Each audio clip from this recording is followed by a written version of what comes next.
آج جب امریکہ اور اسرائیل ایران کے نظام کو دنیا کے لیے خطرہ قرار دیتے ہیں، انسانی حقوق اور جمہوریت کا سبق پڑھاتے ہیں، اس پر چڑھ دوڑنے کے لیے جواز گھڑتے ہیں، تو ذہن میں یہ سوال اٹھتا ہے کہ کیا واقعی ایک مذہبی انقلاب نے ایک جدید ملک کو تباہ کر دیا تھا، یا اس سے پہلے بھی ایک تاریخ تھی؟ کیا 1979 کا انقلاب صرف ایک مذہبی بغاوت تھا، یا برسوں سے ایک خوفناک جبر نے اس کے لیے راہ ہموار کی؟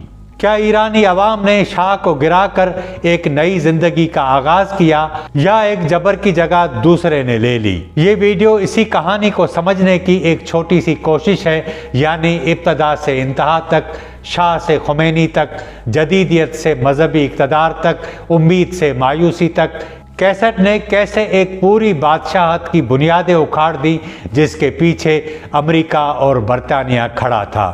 اگر ایران کے انقلاب کو سمجھنا ہے تو سب سے پہلے ہمیں یہ سمجھنا ہوگا کہ وہ شاہ صرف ایک بادشاہ نہیں، وہ خود کو پرشین تاریخ کا وارث سمجھتا تھا۔ محمد رضا شاہ پہلوی خاندان کا دوسرا بادشاہ تھا۔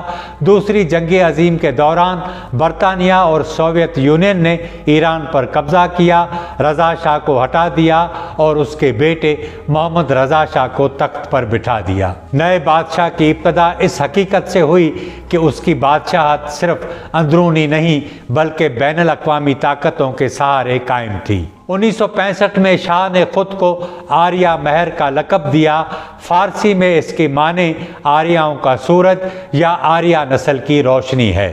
یہ ایک سیاسی اعلان تھا، وہ خود کو بادشاہ نہیں بلکہ ایران کی اصلی روح کا نمائندہ سمجھتا تھا۔ شاہ ایران کو اسلامی شناخت سے بدل کر اسلام سے پہلے والی فارسی عظمت سے جوڑنا چاہتا تھا۔ اس کے نزدیک جدید ایران کی اصل شان قدیم فارسی سلطنت میں تھی، نہ کہ مذہبی سیاست میں۔ یہی وہ موڑ تھا جہاں سے مذہبی طبقے کا ٹکراؤ شروع ہوا، جو آگے چل کر شناخت کا جھگڑا بن گیا۔ 1971 میں شاہ نے اسی سوچ کے تحت تخت جمشید کے کھنڈرات کے قریب ایرانی سلطنت کے 2500 سالہ جشن کا اعلان کیا، دنیا کو دکھانے کی کوشش کی کہ وہ ایران کی قدیم شاہانہ اور تہذیبی طاقت کا وارث ہے۔ دنیا بھر کے سربراہان مملکت بلائے گئے، مہنگے کھانے فرانس سے منگوائے گئے، شاہی خیمے یورپیوں نے تیار کیے، شراب اور عشرت کی فراوانی تھی، $300 ملین سے زیادہ خرچ ہوا، لیکن دوسری طرف ملک میں لاکھوں غریب، بے روزگاری، سیاسی جبر اور عدم مساوات عروج پر تھی۔ 1960 اور 70 کی دہائیوں میں ایران نے غیر معمولی معاشی ترقی دیکھی، یونیورسٹیاں بنی، ڈیم بنے، سڑکیں بنی، کارخانے لگے، صنعتی زون وجود میں آئے، تہران جدید بنتا گیا۔ 1963 میں شاہ نے وائٹ ریولیوشن شروع کیا، زمینی اصلاحات، عورتوں کو ووٹ کا حق، خواندگی مہم، دیہی صحت اور ریاستی جدیدیت شامل تھی۔ امریکہ اور یورپ کو لگا کہ شاہ مڈل ایسٹ میں ایک روشن خیال جدید مغرب دوست لیڈر ہے جو ایران کو مذہبی قدامت سے نکال کر ترقی کی طرف لے جا رہا ہے۔ لیکن یہاں اصل مسئلہ شروع ہوتا ہے۔ ترقی صرف عمارتوں سے نہیں ناپی جاتی، ترقی اس سے ناپی جاتی ہے کہ کس کے پاس طاقت ہے، دولت کس کے پاس ہے اور آواز کس کے پاس ہے۔ شاہ کے ایران میں دولت اوپر ہی اوپر جمع ہو رہی تھی، تیل کی آمدنی کا بڑا حصہ شاہی خاندان اور ریاستی اشرافیہ کے ہاتھوں میں چلا گیا۔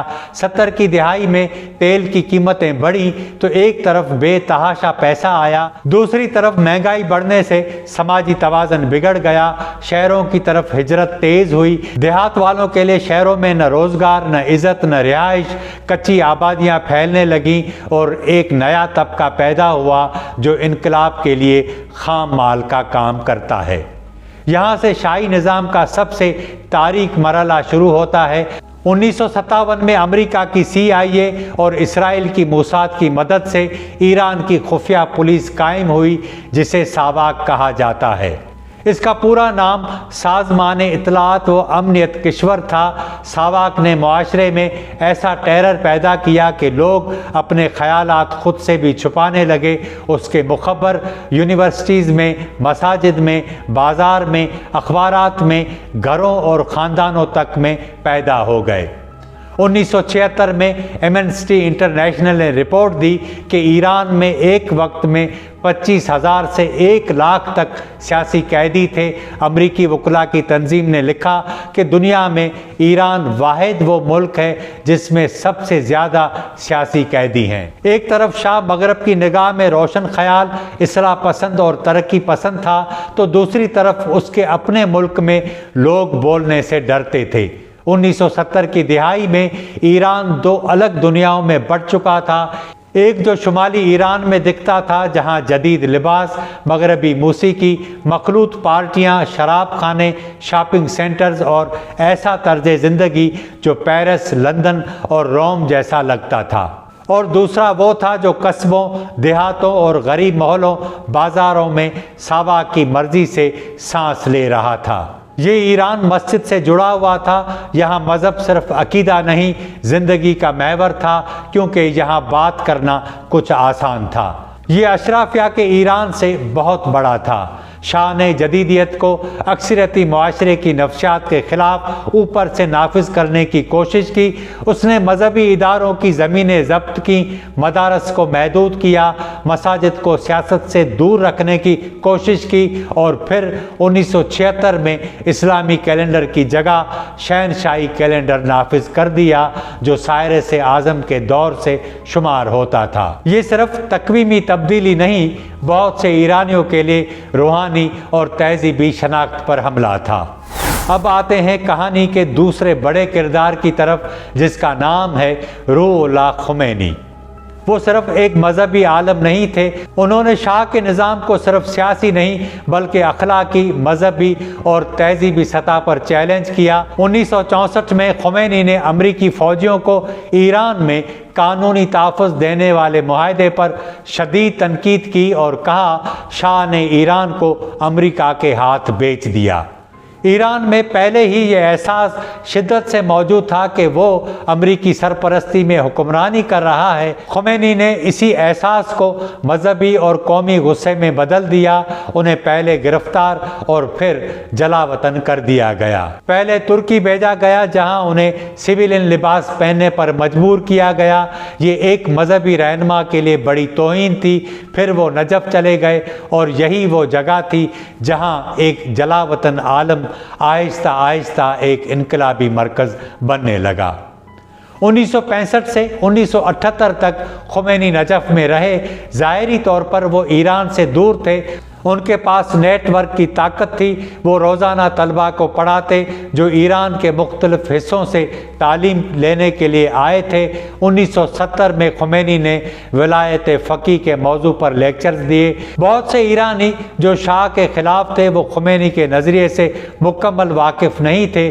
وہ شاہ کے خلاف خمینی کی مزاحمت سے متاثر تھے، لیکن بعد میں بننے والا نظام جس کی بنیاد ولایت فقیہ بنی، اس کی پوری گہرائی شاید بہت ہی کم لوگ سمجھ رہے تھے۔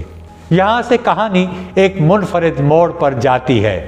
خمینی اپنی تقاریر ایک چھوٹی سی آڈیو کیسٹ پر ریکارڈ کرواتے تھے۔ یہ اس دور میں ایک انقلابی ذریعہ تھا۔ کیسٹیں نجف سے بیروت جاتی، بیروت سے پیرس، پیرس سے لندن اور فرینکفرٹ، جہاں ایرانی طلباء اور جلا وطن لوگ ہزاروں نقول بنواتے، اور پھر یہ ایران پہنچتی خفیہ راستوں سے، مساجد میں، چائے خانوں میں، بازاروں میں، گھروں میں۔ ان کیسٹس میں خمینی کی تقاریر کو نہ ساواک روک سکا کہ کیسٹ نے ریاست کے انفارمیشن کنٹرول کو توڑ دیا۔ اسے دنیا کا پہلا کیسٹ ریولیوشن کہا جاتا ہے۔ یہ بھی یاد رکھیں کہ ایران کا انقلاب صرف خمینی کا انقلاب نہیں تھا۔ شاہ کے خلاف بہت سے دارے سرگرم تھے، مجاہدین خلق جو اسلام اور مارکسزم کا امتزاج تھے، فدایان خلق تھے جو مارکسی اور گوریلا تنظیم تھے، جبہ ملی جو محمد مصدق کی قوم پرست، سیکولر اور جمہوریت پسند جماعت تھی، تودا پارٹی جو سوویت نواز کمیونسٹ تھی، دانشور تھے، وکلا تھے، طلباء تھے، تاجر اور مذہبی طبقہ تھا، مڈل کلاس تھی اور عام عوام تھے۔ یہ سب ایک دوسرے کے نظریات کے مخالف تھے، لیکن ایک پوائنٹ پر متفق تھے کہ شاہ کو جانا چاہیے۔ جب ایک تحریک مشترک دشمن پر متحد ہو لیکن مشترک مستقبل پر متفق نہ ہو تو انقلاب کے بعد طاقت اکثر سب سے منظم گروہ کے ہاتھ میں چلی جاتی ہے۔ ایران میں یہ منظم ترین گروہ خمینی اور ان کے مذہبی نیٹ ورک کا تھا۔ جنوری 1978 میں ایک سرکاری اخبار نے خمینی کے خلاف مضمون شائع کیا، انہیں برطانوی ایجنٹ اور ہندوستانی نسل قرار دیا۔ قم میں طلبہ اور مذہبی حلقے سڑکوں پر نکل آئے۔ 9 جنوری کو احتجاج ہوا تو فوج نے براہ راست فائرنگ کر دی، درجنوں لوگ مارے گئے۔ اصل نقطہ وہ سیاسی میکانزم تھا جو اس واقعے کے بعد شروع ہوا۔ شیعہ روایت میں کسی کی شہادت کے 40ویں دن چہلم منایا جاتا ہے۔ قم کے شہداء کا چہلم تبریز میں منایا گیا، وہاں بھی لوگ نکلے، وہاں بھی فوج نے فائرنگ کی۔ پھر تبریز کے شہداء کا چہلم اصفہان میں منایا گیا، پھر وہاں سے آگ بڑھی۔ یوں چہلم ایک مذہبی رسم سے بڑھ کر ایک سیاسی انجن بن گیا۔ حکومت جسے دبانے کے لیے گولی چلاتی، وہی گولی اگلے چہلم کے لیے نئے شہداء پیدا کر دیتی۔ یہ ایک ایسا سائیکل تھا جسے شاہی ریاست توڑ نہیں سکی۔ اگست 1978 میں آبادان کے سینما ریکس میں آگ لگی، 477 لوگ زندہ جل گئے، دروازے باہر سے بند تھے۔ عوام نے ساواک کو ذمہ دار ٹھہرایا۔ بعد میں یہ بات سامنے آئی کہ یہ کارروائی مجاہدین خلق کی تھی۔ ہر سانحہ شاہ کے خلاف نفرت کو بڑھا رہا تھا۔ اور پھر آیا 8 ستمبر 1978، تہران کا جلالہ چوک مارشلہ نافذ تھا، ہزاروں لوگ جمع تھے، فوج نے فائرنگ کی، سینکڑوں مارے گئے۔ اس کے بعد شاہ اور عوام کے درمیان جو تھوڑی بہت سیاسی گنجائش باقی تھی وہ ختم ہو گئی۔ 1978 میں جب ایران میں احتجاج تیز ہوا تو شاہ نے صدام حسین پر دباؤ ڈالا کہ وہ خمینی کو عراق سے نکال دے۔ صدام حسین نے خمینی کے سامنے 2 آپشن رکھے، خاموش رہو یا عراق چھوڑ دو۔ خمینی نے عراق چھوڑ دیا، کویت نے داخلہ دینے سے انکار کر دیا، پھر راستہ کھلا فرانس کا۔ شاہ نے سوچا تھا کہ یورپ جا کر خمینی کمزور پڑ جائیں گے، لیکن جو ہوا وہ بالکل الٹ تھا۔ اکتوبر 1978 میں خمینی پیرس کے قریب نوفل لو شاتو پہنچ گئے اور وہاں اچانک دنیا بھر کا میڈیا ہر روز ان کے گھر کے باہر جمع ہونا شروع ہو گیا۔ نجف میں خمینی ایک جلاوطن مذہبی لیڈر تھے، پیرس میں وہ ایک عالمی خبر بن گئے۔ شاہ نے انہیں عراق سے نکلوا کر دراصل عالمی اسٹیج پر پہنچا دیا۔ لیکن سوال یہ کہ امریکہ نے شاہ کو کیوں نہیں بچایا؟ کارٹر انتظامیہ خود تقسیم تھی۔ ایک حلقے نے کہا تحریک کو طاقت سے کچل دو، دوسرے نے کہا نرم منتقلی کرو، سیاسی سمجھوتا کرو اور خمینی سے بھی رابطہ رکھا جائے۔ اس سے بھی بڑی غلطی یہ ہوئی کہ امریکی انٹیلیجنس نے خمینی کو ایک ایسے مذہبی رہنما کے طور پر دیکھا جو شاید گاندھی طرز کا علامتی کردار ادا کرے گا اور خود اقتدار نہیں سنبھالے گا۔ یہ اندازہ تاریخ کی مہنگی ترین انٹیلیجنس مس کیلکولیشن میں سے ایک ثابت ہوا۔ دسمبر 1978 میں محرم کے جلوسوں نے شاہی نظام کی بنیادیں ہلا دیں۔ عاشورے کے دن لاکھوں لوگ سڑکوں پر تھے۔ تیل کی صنعت کی ہڑتال نے معیشت کا کباڑہ کر دیا تھا۔ فوج کے اندر دراڑیں پڑ گئی تھیں، سپاہیوں کا مورال گر گیا۔ 16 جنوری 1979 کو محمد رضا شاہ ایران چھوڑ گیا۔ شاہ کی آنکھوں میں آنسو تھے، ایران کی سڑکوں پر جشن تھا، مجسمے گرے، تصاویر جلی۔ 1 فروری 1979 ایئر فرانس کا ایک طیارہ تہران کے مہر آباد ایئرپورٹ پر اترا۔ 76 سالہ روح اللہ خمینی باہر آئے، لاکھوں لوگ موجود تھے۔ ایک صحافی نے ان سے پوچھا واپسی پر کیسا محسوس ہو رہا ہے تو خمینی نے کہا کچھ نہیں۔ یہ ایک عجیب جواب تھا کیونکہ باہر جذبات کا سیلاب تھا، لوگ رو رہے تھے، چیخ رہے تھے، بہت سے کچلے جا رہے تھے۔ یہ ان کے لیے نجات کا لمحہ تھا۔ ساواک ظلم اور شاہی جبر سے آزادی کی صبح تھی۔ قومیں جس لمحے کو نجات سمجھتی ہیں وہی لمحے کسی نئے جبر کی ابتدا بھی بن جاتے ہیں۔ خمینی نے پیرس میں رہتے ہوئے ایسے کئی بیانات دیے جن سے لبرل، قوم پرست اور عام ایرانی مطمئن تھے۔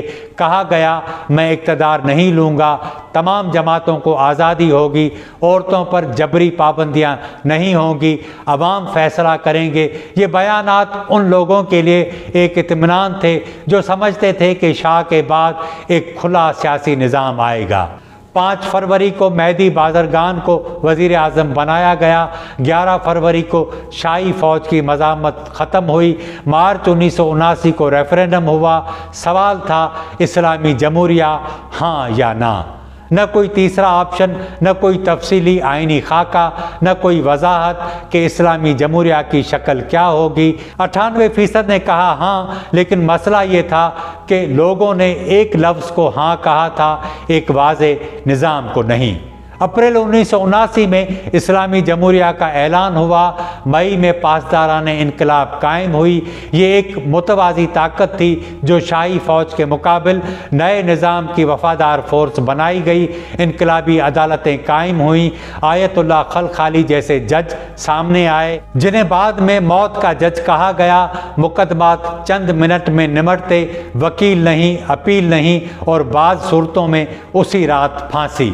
یہاں سے وہ سارے گروہ جو سمجھ رہے تھے کہ انقلاب سب کا ہے، وہ آہستہ آہستہ سمجھنے لگے کہ اقتدار ایک طرف جا رہا ہے۔ دسمبر 1979 میں نیا آئین آیا جس میں ولایت فقیہ کی شق شامل تھی۔ اس کا مطلب یہ تھا کہ ایک مذہبی رہبر تمام اداروں سے بالاتر ہوگا، یعنی منتخب حکومت بھی ہوگی لیکن اس سے اوپر ایک غیر منتخب مذہبی اقتدار بھی ہوگا۔ یہی ایران کے نئے نظام کا اصل ڈھانچہ بنا۔ خمینی اور ان کے نظام نے ایک سیاسی مہارت سے کام لیا۔ انہوں نے ایک وقت میں ایک دشمن کو ہٹایا۔ پہلے شاہ کے وفاداروں کو نشانہ بنایا، بہت سوں کو پھانسی دی، پھر علاقائی اور نسلی تحریکوں کو کچلا گیا، پھر بائیں بازو پر ہاتھ ڈالا گیا، پھر مجاہدین خلق کی باری آئی، پھر معتدل مذہبی شخصیات تک کو نہیں چھوڑا گیا۔ نومبر 1979 میں امریکی سفارت خانے پر قبضہ ہوا۔ اس نے ایک طرف امریکہ مخالف جذبات کو بھڑکایا تو دوسری طرف اندرونی اختلافات کو امریکی ایجنٹ قرار دینا آسان بنا دیا۔ بازرگان مستعفی ہو گئے۔ جون 1981 میں مجاہدین خلق نے بڑا مارچ کیا، فائرنگ ہوئی، گرفتاریاں ہوئیں۔ اسی عرصے میں بم دھماکے ہوئے اور پھر ہزاروں افراد کو پھانسی دے دی گئی۔ بنی صدر کو بھاگ کر فرانس جانا پڑا۔ آیت اللہ شرط مداری کو نیچے دھکیل دیا گیا۔ آیت اللہ منتظری نے 1988 کی پھانسیوں پر احتجاج کیا تو انہیں بھی الگ کر دیا گیا۔ جو انقلاب آمریت کے خلاف آیا تھا اب خود مخالفین کے لیے ایک سخت اور منظم ریاستی جبر بن چکا تھا۔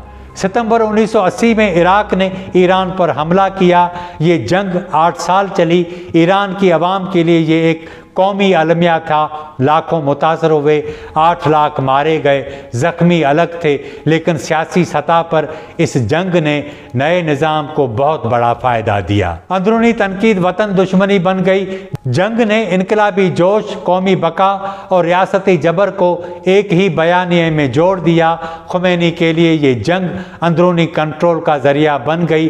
تاریخ الٹ چکی تھی۔ نوفل لوشاتوں میں آزادی اور عوامی رائے کی بات کرنے والا رہبر اب ایک ایسے نظام کا سربراہ تھا جس کی جیلیں لاشوں سے بھر رہی تھیں۔ یہ سوال بہت اہم کہ کیا ایرانی عوام خمینی جیسا مکمل مذہبی اقتدار چاہتے تھے؟ اس کا سیدھا جواب دینا آسان نہیں، لیکن اتنا ضرور کہا جا سکتا ہے ایرانی عوام کی بڑی اکثریت شاہ کے ظلم، ساواک کی دہشت اور شاہی جبر سے نجات چاہتی تھی۔ تعلیمی یافتہ طبقہ جمہوریت چاہتا تھا، بائیں بازو والے سماجی انصاف اور سوشلزم چاہتے تھے، قوم پرست خود مختاری چاہتے تھے، مذہبی عوام اسلامی اصولوں کے قریب نظام چاہتے تھے۔ لیکن ان سب کے درمیان ایک بنیادی فرق تھا۔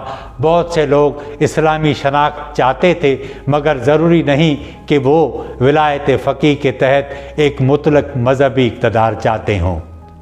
مسئلہ یہی تھا کہ عوام سے سوال واضح نہیں پوچھا گیا، اسلامی جمہوریہ یا نہیں۔ یہ نہیں پوچھا گیا کہ کس قسم کی اسلامی جمہوریہ اختیار کس کے پاس ہوگا، عوامی نمائندگی کتنی ہوگی، مذہبی قیادت کی حد کیا ہوگی۔ یہ ابہام جان بوجھ کر رکھا گیا۔ محمد رضا شاہ نے خود کو آریاؤں کا سورج کہا، خمینی نے خود کو امام وقت کا نائب کہا۔ انہوں نے نجات، عدل، آزادی اور اسلامی اخلاقیات کے وعدے کیے، مگر ان کے نظام نے بھی لاکھوں لوگوں سے سکون، آزادی اور اختلاف کا حق چھین لیا۔ یوں ایران کی تاریخ میں ایک المیہ یہ ہوا کہ ایک قوم نے بادشاہی سے نجات چاہی، مگر آخر کار ایک ایسی مذہبی ریاست میں داخل ہو گئی جہاں اقتدار کا مرکز بدل گیا لیکن جبر ختم نہ ہوا۔ وہ چھوٹی سی کیسٹ، وہ ایک آڈیو ڈیوائس نہیں تھی، وہ اس بات کی علامت تھی کہ جب ریاست اپنی طاقت کے گھمنڈ میں اندھی ہو جائے تو کبھی کبھی ایک چھوٹی سی آواز ایک سلطنت سے زیادہ طاقتور ثابت ہوتی ہے۔ مگر تاریخ کا دوسرا سبق اس سے بھی زیادہ تلخ ہے۔ ہر انقلاب آزادی نہیں لاتا، بعض انقلاب صرف یہ کرتے ہیں کہ زنجیر کا مالک بدل دیتے ہیں۔ ایران کی تاریخ ہمیں ایک بہت تلخ سبق دیتی ہے۔ پہلے ایک بادشاہ تھا جس کے پاس ملک تھا، پھر انقلاب آیا جس نے کہا نجات آئے گی، مگر ایک نئے نظریے کے نام پر جبر کی نئی شکل کھڑی ہو گئی۔ اور آج ایک بار پھر بیرونی طاقتیں ایران میں عوام کے بجائے اپنی مرضی کا نظام لانا چاہتی ہیں جو ایرانی وسائل ان کے کنٹرول میں دے دے۔ حیرانی یہ ہے کہ عیسائی صہیونی اور نیتن یاہو کی صورت میں ایک شدت پسند گروہ مذہبی اور جوہری جمہور کے نام پر ایک ملک پر اس طرح حملے کر رہے ہیں جن کی مثال 21ویں صدی کی تاریخ میں موجود نہیں۔